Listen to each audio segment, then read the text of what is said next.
Monsieur le directeur, cher Frédéric Mont, chers collègues, chers étudiants, cher professeur Stiglitz, cher professeur Zelizer, chère Viviana.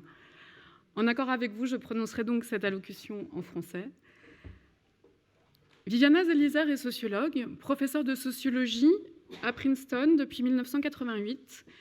Et si le département de sociologie de Sciences Po a choisi de lui décerner un doctorat honoris causa, c'est que Viviana Zelizer est pour nombre d'entre nous une référence, une inspiration, une chercheuse dont nous admirons l'œuvre comme la personnalité. Viviana est sans doute la sociologue de l'économie la plus connue et la plus reconnue.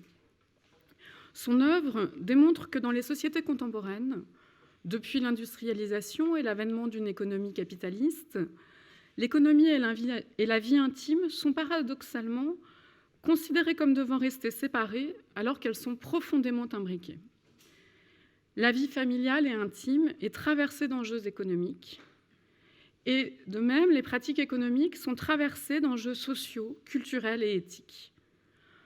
Or, nos sociétés effectuent un travail démesuré pour créer des frontières entre l'économique et l'intime et donner l'illusion que ces sphères sont étanches. Ce travail de séparation et ses conséquences sur l'organisation de nos sociétés est au cœur des recherches de Viviana Zelizer. Son œuvre ne se présente pas immédiatement comme politique, mais elle l'est profondément. L'enjeu politique du XXe siècle a été de faire accepter que l'économie était un monde séparé, obéissant à des règles propres, auréolées de leur prétendue rationalité et neutre. Le début du XXIe siècle remet en cause cette certitude. Non seulement il est exigé que les conséquences sociales des décisions économiques soient réfléchies, mais surtout l'idée même de la neutralité de l'économie, d'une économie qui se présente comme apolitique, amorale, détachée de toute considération éthique, ne peut plus être soutenue. La critique sociale pèse sur les entreprises, qui ont désormais institutionnalisé des départements de responsabilité sociale, sur les gouvernements, dont les politiques économiques sont mises en cause quand elles ne tiennent pas compte des conséquences qu'elles engendrent sur les sociétés. L'interaction de l'activité économique avec la société, que Viviana Zelizer décrit depuis la fin des années 70, est plus que jamais à l'agenda. Viviana Zelizer est née à Buenos Aires, dans une famille juive venue d'Europe. Sa mère est issue d'une famille importante de la communauté juive française, et Viviana a été élevée dans un univers multilingue, lui permettant par exemple d'avoir œuvré comme traductrice, comme vous me l'avez dit, entre l'anglais, l'espagnol et le français. Viviana a quitté l'Argentine pour faire des études de sociologie aux États-Unis, à l'université Columbia, où elle a obtenu son master, puis son doctorat en 1977. Elle a d'abord enseigné au Barnard College, qui est le collège affilié à Columbia et réservé aux femmes. Elle y est devenue professeure, y a dirigé le département de sociologie, avant d'être élue à Princeton en 1988, devenant l'une des figures majeures de la sociologie de cette prestigieuse université. Son directeur de thèse était Bernard Barber, lui-même élève de Talcott Parsons, et elle fait partie, avec Mark Granovetter ou Richard Swedberg, de la génération des sociologues qui ont décidé de revenir sur le grand partage disciplinaire opéré quelques années plus tôt. Grand partage que l'on peut résumer par cette formule attribuée à Talcott Parsons, la valeur pour l'économie, les valeurs pour la sociologie. Ces jeunes sociologues, réfutant cette division, ont alors fondé ce qu'ils ont appelé la nouvelle sociologie économique, en grande partie autour de l'analyse de réseau, avec le projet de montrer l'importance des liens sociaux dans les marchés. Viviana Zelizer a apporté à la sociologie économique, si vous me permettez ce jeu de mots, une voix différente et une voix différente. En anglais, on comprend mieux, a different voice and a different path. Elle a réussi à rendre centraux des sujets comme les cadeaux, la circulation de l'argent en famille, la consommation ou encore l'économie informelle. Cela était une gageure. Viviana Zelizer a mis un certain temps à être considérée par ces hommes, travaillant sur des objets sérieux que sont les entreprises, les réseaux, la confiance, comme étant elle-même une sociologue de l'économie. Pourtant, il est clair que si la nouvelle sociologie économique a plusieurs pères fondateurs, elle n'a qu'une seule mère fondatrice, en la personne de Viviana. Et c'est en travaillant sur des sujets a priori moins sérieux que les marchés et la haute finance que Viviana fut choisie comme première présidente de la section de sociologie économique de l'Association américaine de sociologie, et que son nom a été donné au prix que cette section remet chaque année au meilleur livre de sociologie économique. Mais la marque de reconnaissance sans doute la plus évidente de son travail est qu'il n'est pas un cours de sociologie économique à travers le monde qui ne présente ses travaux.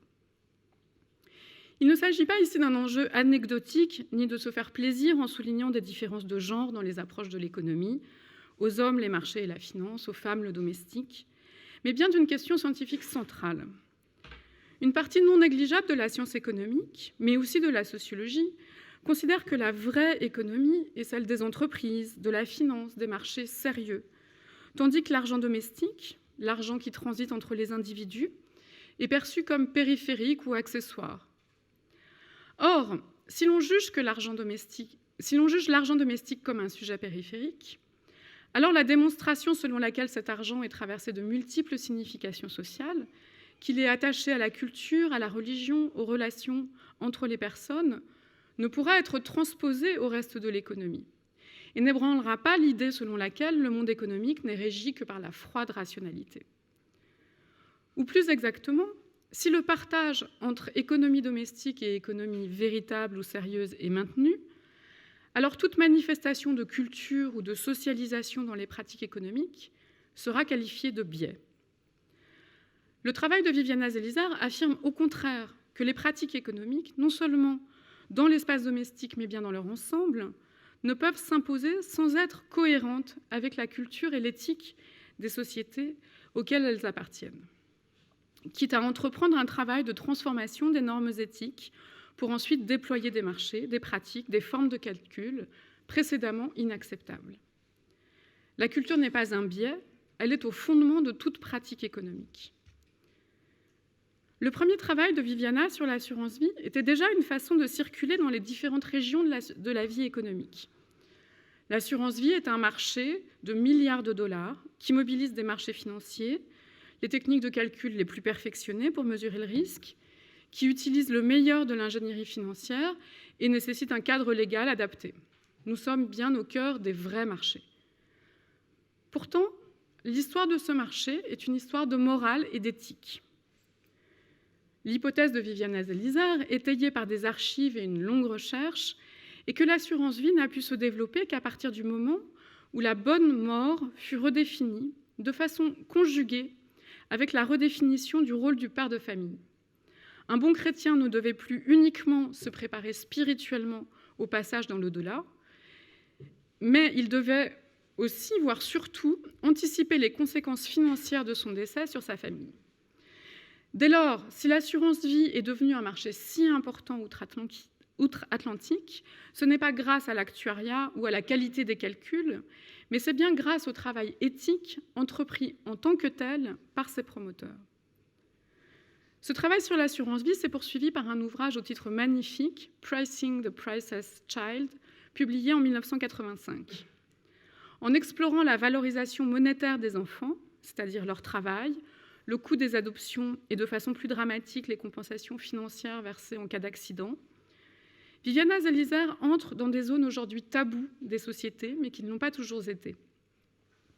C'est au milieu du XIXe siècle que les classes moyennes américaines ont inventé l'enfant sans valeur économique.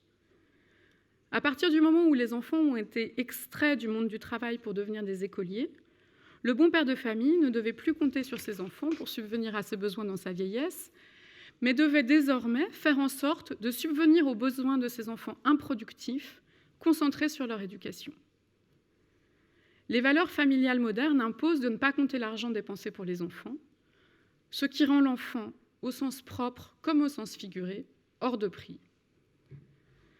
La sacralisation des valeurs familiales et des enfants, qui doit les rendre étanches à toute valorisation économique, a paradoxalement fait du calcul un tabou dans la famille, tout en rendant l'éducation des enfants extrêmement coûteuse, comme le savent bien les familles nord-américaines, familles qui s'endettent, se mettent parfois en danger financièrement pour être à la hauteur. Comme chacun sait, les familles françaises sont à l'abri de ces évolutions. La mise à jour de cet aspect économique de la famille permet de comprendre nombre des enjeux politiques discutés aujourd'hui en France comme ailleurs.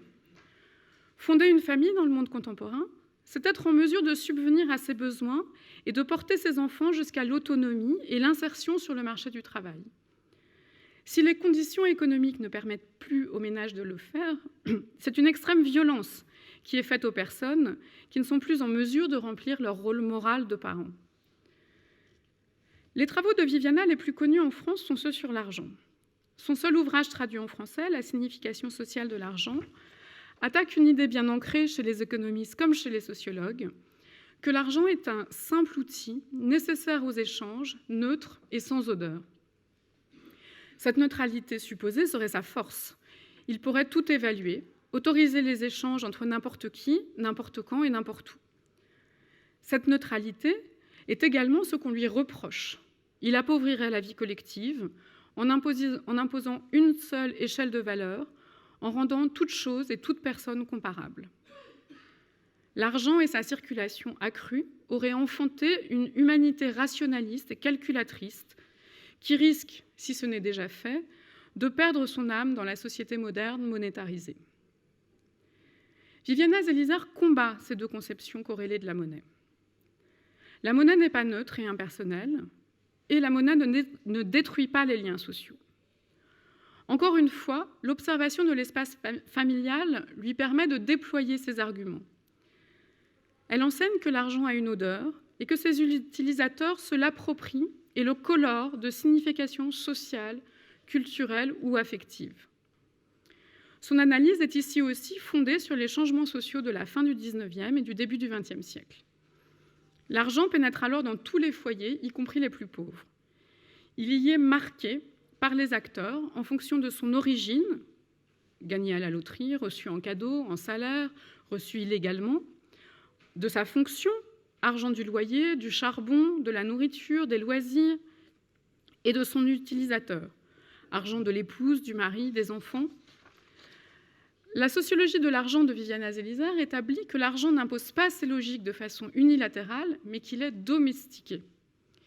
Il est teinté par ses utilisateurs. Ainsi, les rapports de domination préexistants, entre hommes et femmes par exemple, se retrouveront dans les usages de l'argent domestique. En même temps, il ne s'agit pas de dire que la présence d'argent ne transforme pas les modes de vie et les valeurs morales. Seulement, cette transformation est réciproque. Il convient de l'observer précisément pour en comprendre la forme. Ainsi, pour vraiment comprendre l'économie, Viviana Zelizer est partie explorer l'intimité. Ces outils sont très originaux: coupures de presse, manuels d'économie domestique, conseils aux jeunes mariés, guides de bonne conduite pour les professionnels, dépliants publicitaires, etc., etc. Mais c'est dans les tribunaux qu'elle a trouvé le plus de matière pour comprendre comment nous arrivons à vivre dans un monde où l'économique et l'intime sont profondément entremêlés, alors que l'éthique dominante affirme que ces mondes sont hostiles et que ces sphères doivent rester séparées. Nous n'y arrivons, nous dit Viviana Zelizer, que parce qu'individuellement et collectivement, nous produisons un immense et permanent travail relationnel. Dans chacun des espaces de la vie sociale que nous croisons, nous fabriquons des agencements que Viviana nomme des circuits économiques et qui consistent en un ajustement spécifique de 4 éléments: la relation qui lie les personnes, les transactions, les moyens d'échange et les frontières du circuit. Lorsque les agencements sont mal faits, les juges peuvent être saisis. Et devant les tribunaux, l'on demande au droit de catégoriser, de reconstruire les frontières entre l'économique et l'intime telles que la société les a imaginées. Les juges doivent décider si un transfert d'argent entre un homme et une femme est un cadeau ou le paiement d'une prestation, si un parent divorcé est obligé de payer pour l'université de ses enfants, si un travail domestique est un service ou un emploi, ou encore si un ami venu rendre service est un employé non déclaré. Ce que les tribunaux regardent dans ces cas-là n'est jamais purement intime ou purement économique. Les avocats leur procurent des preuves de toute nature: contrat de travail, charte éthique professionnelle, description de l'activité mise en cause, mais également des témoignages sur les liens d'intimité qui lient les personnes, des factures de restaurant dont les montants vont être jugés convenables ou non, et des argumentaires sur le caractère normal, approprié des relations et des flux monétaires qu'elles engendrent. Le tribunal dessine les frontières morales des relations entre parents et enfants, entre un avocat et une cliente, entre des amants, entre une employée de maison et ses employeurs. Il est crucial, à l'intérieur de ces frontières, que la relation, la transaction et le moyen d'échange coïncident. Pour séparer les bons et les mauvais usages de l'argent, nous disposons de catégories comme la corruption, la prostitution, le vol. Mais en y regardant de plus près, et surtout dans les affaires judiciaires, leurs frontières sont bien moins nettes que notre confort moral ne le souhaiterait.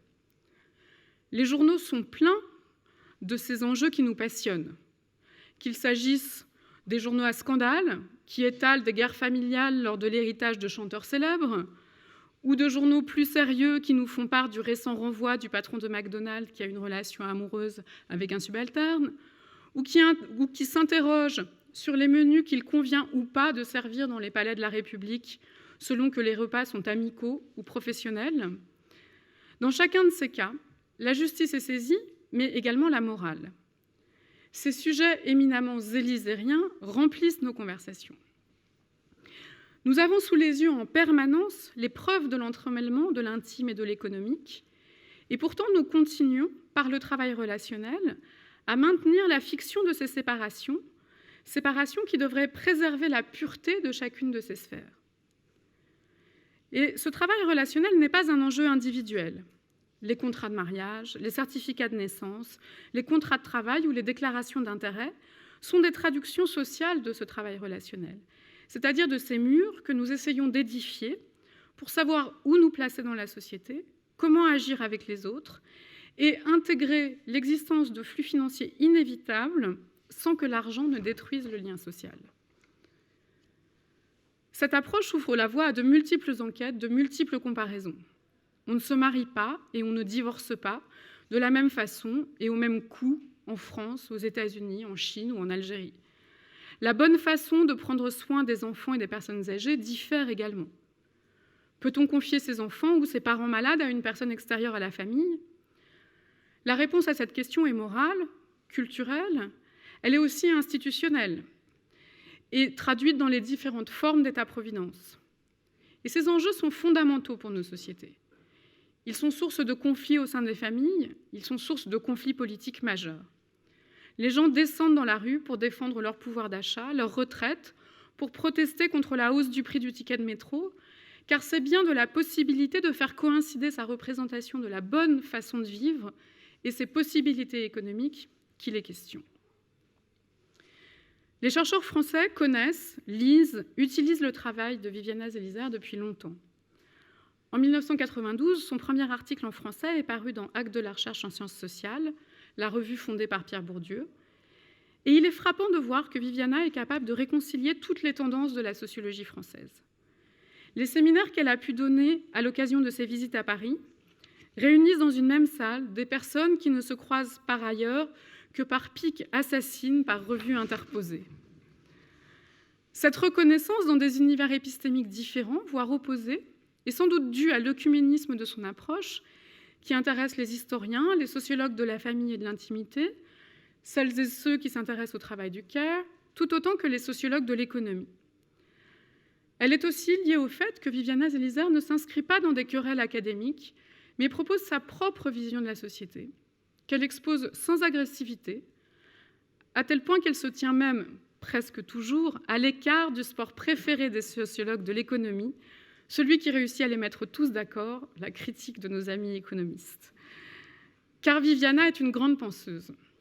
Et je voudrais, si vous me le permettez, profiter de cette cérémonie, qui n'aura donc pas seulement servi à ce que mes collègues sociologues portent une toge pour la première fois de leur vie, pour réfléchir à ce qu'est la grandeur pour un universitaire. Une grande penseuse dessine le monde autrement et réorganise les causalités. Ce faisant, elle ouvre des nouvelles voies de recherche, elle pousse à interroger des éléments qu'on ne voyait pas ou que l'on ne pensait jamais ensemble. Et ce que fait Viviana Zelizer, en plus de cela, est d'outiller la réflexion. Après avoir éclairé des zones de la vie sociale que l'on ne voyait pas, elle nous donne les catégories de pensée pour leur donner sens. Et cela permet de comprendre pourquoi Viviana Zelizer est tellement citée et tellement respectée. Son travail ouvre la voie avec générosité. Elle nous offre une nouvelle façon de voir le monde et de l'interroger, et nous fournit du même mouvement une boîte à outils à emporter avec nous lorsque nous allons l'explorer. Cette générosité se traduit aussi par la façon dont Viviana encourage et aide les étudiantes et les étudiants, les chercheuses et les chercheurs plus jeunes. J'ai eu la chance de le découvrir lors de notre première rencontre, alors que je n'avais pas même encore commencé mon master et que vous m'avez accordé du temps, de l'attention, que vous m'avez conseillé et orienté. Il y a quelques années, lorsqu'un colloque a été consacré au 20e anniversaire de la signification sociale de l'argent à Paris, des chercheuses et des chercheurs sont venus d'Europe, d'Amérique du Nord et du Sud pour dire l'importance que votre œuvre a eue pour eux et exprimer la fécondité des voies que vous avez ouvertes dans une atmosphère presque familiale. Je me rappelle de l'attention que vous avez eue pour chacun, passant de l'espagnol au français ou à l'anglais, posant des questions, témoignant à toutes et à tous un intérêt qui n'était pas fin. Preuve en est le soin avec lequel, dans vos écrits, vous citez fréquemment vos anciens étudiants, comme les travaux les plus récents menés aux quatre coins du monde par des chercheuses et des chercheurs qui s'intéressent au sujet que vous avez exploré. La grandeur universitaire se définit aussi par cette bienveillance et cette sollicitude envers les plus jeunes. On l'aura compris, j'ai pour Viviana Zélizard une très grande admiration. Et c'est un immense honneur, une très grande joie d'avoir pu, au nom de Sciences Po, la lui exprimer aujourd'hui.